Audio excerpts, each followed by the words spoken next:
નમસ્કાર દર્શક મિત્રો, ધ લોકસત્તા શોમાં આપનું સ્વાગત છે।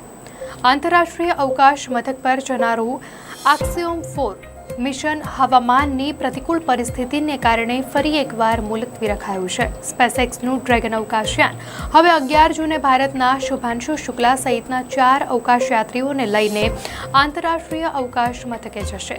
કોઈ ભારતીય નાગરિક અવકાશમાં જવાનો હોય તેવી 40 વર્ષ પછીની આ પ્રથમ ઘટના છે। સિંધુ જેવી નદીઓની ખીણમાં લગભગ 8000 વર્ષ પહેલા ખેતી શરૂ થઈ હતી, જે માનવજાતની પ્રથમ મહાન ક્રાંતિ હતી। માનવી શિકાર કરતો હતો ત્યારે ખેતીની શોધથી ગામડાઓનું નિર્માણ થયું, ખાદ્ય ઉત્પાદનમાં વધારો થયો અને સંસ્કૃતિઓનો ઉદય થયો। આજે આપણે બીજી ક્રાંતિ એટલે કે અવકાશમાં ખેતીના આરંભ બિંદુ પર ઊભા છીએ। અવકાશમાં છોડ કેવી રીતે ઉગે છે તે સંબંધી પ્રયોગો શુભાંશુ શુક્લા સહિતના એક્સિયોમ 4ના અન્ય સભ્યો દ્વારા કરાશે। તેમનો હેતુ આ સવાલોનો જવાબ મેળવવાનો છે કે સૂક્ષ્મ ગુરુત્વાકર્ષણમાં બીજ કેવી રીતે અંકુરિત થાય છે અને અવકાશમાં છોડ ઉગે ત્યારે કયા લક્ષણો જોવા મળે છે। હવે સવાલ એ ઊભો થાય કે આખરે અવકાશમાં ખેતી શા માટે? અવકાશ મથકો પર નાના બગીચાઓ માત્ર ખોરાક જ નહીં, માનસિક આરામ પણ આપે છે। અંતરિક્ષમાં જીવન ટકાવી રાખવા માટે સ્પેસ ફાર્મિંગ જરૂરી છે।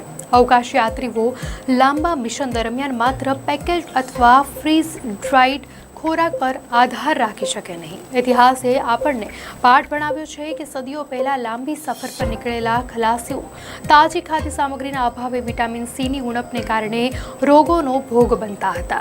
આવી સમસ્યાઓના નિરાકરણ માટે વિજ્ઞાનીઓ તાજા પોષક તત્વોથી ભરપૂર ખોરાકની ઉપલબ્ધતા સુનિશ્ચિત કરવા અવકાશમાં ખેતીની સંભાવના ચકાસી રહ્યા છે।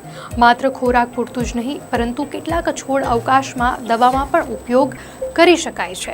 હવે બીજો મોટો સવાલ એ ઊભો થાય છે કે ગુરુત્વાકર્ષણ વિના છોડ કેવી રીતે ઉગે?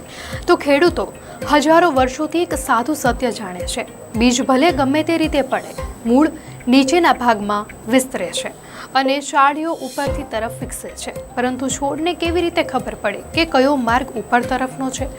ચાર્લ્સ ડાર્વિન નામના વૈજ્ઞાનિકે 1880માં એક વિચિત્ર ઘટના જોઈ હતી। છોડ ઢોળા ઉપર ઉગે છે ત્યારે તેના મૂળ માત્ર નીચેની તરફ જ નથી વિસ્તરતા, થોડા વળાંકવાળા પણ હોય છે। તેઓ માનતા હતા કે તેનું કારણ ગુરુત્વાકર્ષણ અને સપાટીનો સંપર્ક છે। 2010માં આંતરરાષ્ટ્રીય અવકાશ મથકમાં થયેલા એક પ્રયોગને પગલે બધું ઉપર તળે થઈ ગયું હતું। બીજને અવકાશમાં જ્યાં કોઈ સ્પષ્ટ ઉપર અથવા નીચે નથી ત્યાં પોષક તત્વો આપવામાં આવ્યા હતા અને અંકુરિત થવા દેવાયા હતા। વૈજ્ઞાનિકોએ મૂળ અને અંકુરની વૃદ્ધિની દિશાનું સૂક્ષ્મ અવલોકન કર્યું હતું। આશ્ચર્યની વાત એ છે કે સૂક્ષ્મ ગુરુત્વાકર્ષણમાં પણ મૂળ એક જ વક્ર પેટર્નમાં ઉગે છે। તે સૂચવે છે કે છોડના વિકાસની દિશા ગુરુત્વાકર્ષણ નક્કી કરતું નથી, તો પછી એ કોણ નક્કી કરે છે? અવકાશમાં છોડ કેવી રીતે ઉગે છે તે સમજવું ચંદ્ર અથવા મંગળ પર ભાવિ વસાહતો માટે મહત્વપૂર્ણ છે। આપણે પૃથ્વીની બહાર કાર્યક્ષમ રીતે ખેતી કરી શકીએ તો અવકાશ યાત્રીઓ ત્યાં જ ઉગાડવામાં આવતા તાજા પૌષ્ટિક ખોરાકનો આનંદ માણી શકે। સિંધુ ખીણના ખેડૂતોએ સદીઓ પહેલા કૃષિ ક્રાંતિ શરૂ કરી હતી, તેમાં આજના વૈજ્ઞાનિકો આગામી એવી મહાન ક્રાંતિનો માર્ગ મોકળો કરી રહ્યા છે, જે માનવજાતની ગ્રહો પરની સફર માટે જરૂરી છે।